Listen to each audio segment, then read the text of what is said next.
Dear बच्चों, let's read the question. A hydrogen-like atom of atomic number Z is in an excited state of quantum number 2n. It can emit a maximum energy photon of 204 electron volt.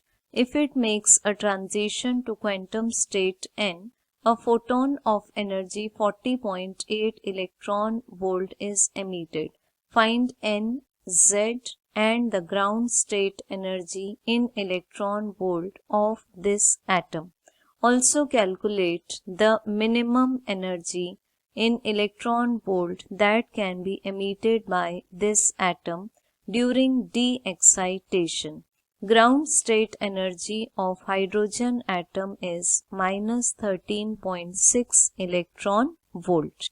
So question में given के according की concept है हमारे पास में कि जब भी कोई एक एटम और इलेक्ट्रॉन एक हायर स्टेट से लोअर स्टेट में जंप करेगा, मीन सपोज हायर स्टेट में क्वांटम नंबर है n एंड लोअर स्टेट का क्वांटम नंबर है p, तो वो एनर्जी रिलीज करेगा और इस एनर्जी रिलीज को बोहर के थर्ड पोस्टुलेट में एक्सप्रेस किया हुआ है En minus EP equal to h nu, where nu is the frequency of the photon. So key concept के according En minus EP difference आना चाहिए h nu, जहाँ h Planck's constant है, nu frequency है, तो इसका आंसर आ सकता है hc upon lambda. अब क्वेश्चन में फर्स्ट पार्ट के अकॉर्डिंग हाइड्रोजन के जैसा एटम है बट उसका एटॉमिक नंबर है Z और अभी वो एक्साइटेड स्टेट में है जिसका क्वांटम नंबर है 2n. तो बोहर्स थर्ड पोस्टुलेट से अगर हम चेक करें तो जो डिफरेंस ऑफ एनर्जी होगा E2n माइनस E1, क्योंकि यहाँ दिया हुआ it can emit a maximum energy और कोई भी एटम मैक्सिमम एनर्जी तब निकालेगा जब वो अपने ग्राउंड स्टेट पर जंप करे और ग्राउंड स्टेट में n का आंसर होता है 1. सो हमारे पास डिफरेंस ऑफ एनर्जी आया E2n minus E1 equal to question में गिवन है 204 इलेक्ट्रॉन वोल्ट. तो हम E2n का आंसर अगर डिफरेंस के फॉर्म में चेक करें सो 13.6 इंटू Z स्क्वायर और ब्रैकेट में आएगा 1 minus 1 upon 2n whole square और ये आंसर आ जाएगा 204 इलेक्ट्रॉन वोल्ट. अब इसको अगर हम लोग इसको ब्रैकेट को सॉल्व करें तो 13.6 Z square 1 minus 1 upon 4n square equal, ये हुआ हमारे पास इक्वेशन नंबर 1. अब next part of the question में गिवन है कि अगर ये क्वांटम स्टेट n पर एक ट्रांजिशन करता है या जंपिंग करता है तो 40.8 इलेक्ट्रॉन वोल्ट की एनर्जी फोटोन फ्री होगी.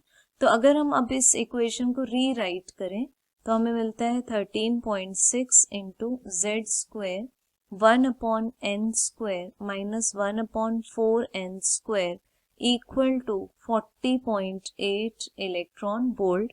तो ये हुआ हमारे पास इक्वेशन नंबर सेकेंड.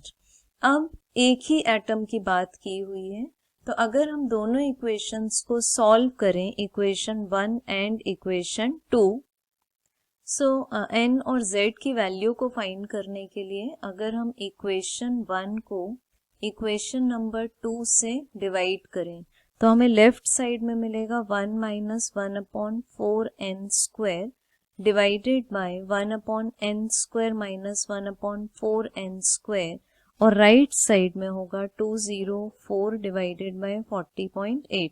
क्योंकि कॉमन फैक्टर 13.z स्क्वायर दोनों इक्वेशंस में था तो ये कैंसिल हो चुका है. अब राइट साइड में हमें एक इंटीजर मिल जाता है 5 और जब हम इस इक्वेशन में क्रॉस मल्टीप्लिकेशन करते हैं तो हमें n स्क्वायर की वैल्यू मिलती है 4 जिससे n की वैल्यू मिल जाती है 2. अब इस इक्वेशन को अगर हम आगे सॉल्व करें तो हमें z की वैल्यू मिल जाती है 4.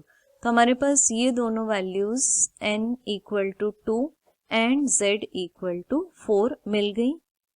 अब नेक्स्ट क्वेश्चन में पूछा हुआ है कि फाइंड एन जेड, तो हमें एन और जेड मिल चुका है और ग्राउंड स्टेट एनर्जी निकालना है। तो ग्राउंड स्टेट एनर्जी होता है E1 means energy of the first orbit.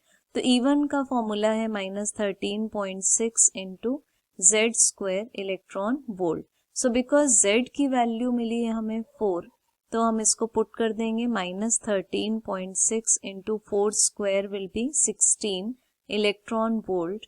तो हमारे पास ग्राउंड स्टेट लेवल की एनर्जी आ जाती -217.6 इलेक्ट्रॉन वोल्ट। अब देखते हैं next part of the question, जिसमें पूछा हुआ है कि also calculate the minimum energy in electron volt during D excitation. तो ड्यूरिंग डी एक्साइटेशन हमें जो मिनिमम एनर्जी मिलेगी वो कंसेक्यूटिव ऑर्बिट में जंप करने से मिलेगी।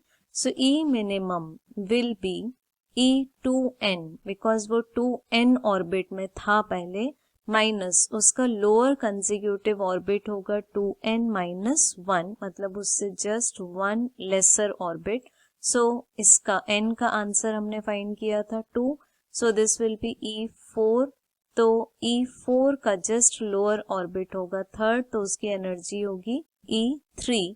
तो इसमें हम जब वैल्यूज पुट करते हैं तो ये आंसर आता है -217.6 divided by 4 square minus of -217.6 divided by 3 square, क्योंकि यहाँ पर हम एक कॉमन फॉर्मूला यूज कर रहे हैं, energy in nth orbit is equal to -13.6 upon n square, means it is inversely proportional to n square in electron volt. तो इसको जब हम लोग फाइनली सॉल्व करेंगे तो हमको मिनिमम एनर्जी मिलती है 10.58 इलेक्ट्रॉन वोल्ट। तो this is the final answer. Hope you understood it well.